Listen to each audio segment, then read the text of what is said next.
لبيك اللهم لبيك.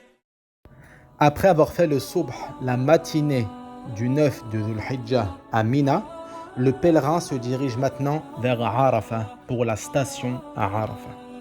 Et le messager alayhi salatu wassalam a dit Al-Hajj ou Arafah, c'est-à-dire que la station à Arafah est un pilier éminent.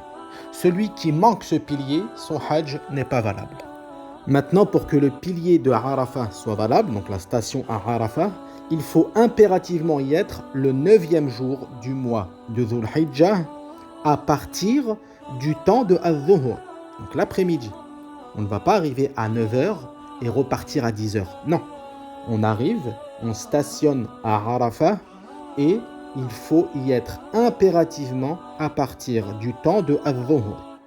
Il est sunnah de rester une partie de la nuit qui suit le 9 de Dhul Hijjah dans l'école de l'imam Shafi'i. Cela est meilleur.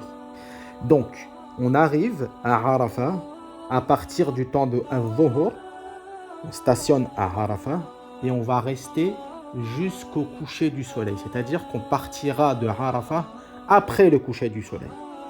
Il n'est pas obligatoire de rester au mont Jabal Rahma, même si c'est préférable. C'est mieux. Celui qui a la possibilité, il va à Jabal Rahma. C'est valable d'y être dans tout le périmètre de Arafah, qui est repéré sur place par des panneaux Start à Arafah et End à Arafah. Donc il faut faire extrêmement attention à ce point. Il ne faut pas être en dehors de Arafah. On ne va pas s'installer à côté de Arafah. Non, il faut être dans le périmètre que le messager alayhi salatu wassalam nous a indiqué. C'est impératif pour que la station soit valable. Maintenant, durant tout ce temps, à Arafah, qu'est-ce qu'on fait? On fait des du'a, c'est-à-dire des invocations.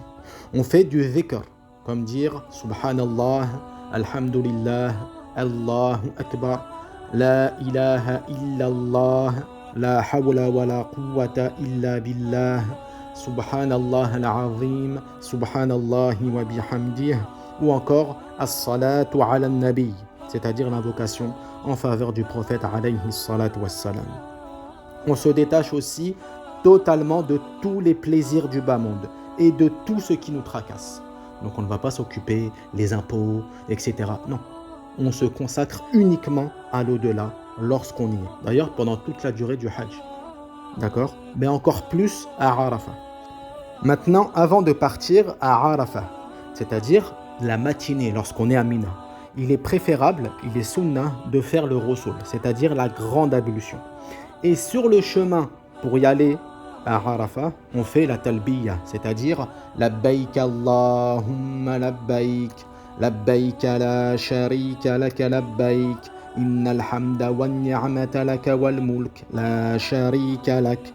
Et lorsqu'on fait les du'a, on se tient en direction de la Qibla. Lorsqu'on est à Arafah, lorsqu'on fait des du'a, des invocations, on se tient en direction de la Qibla. Ceci est préférable.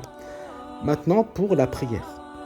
On fait le Dhuhr, donc la prière du Dhuhr, à Arafah en 4 raka'a.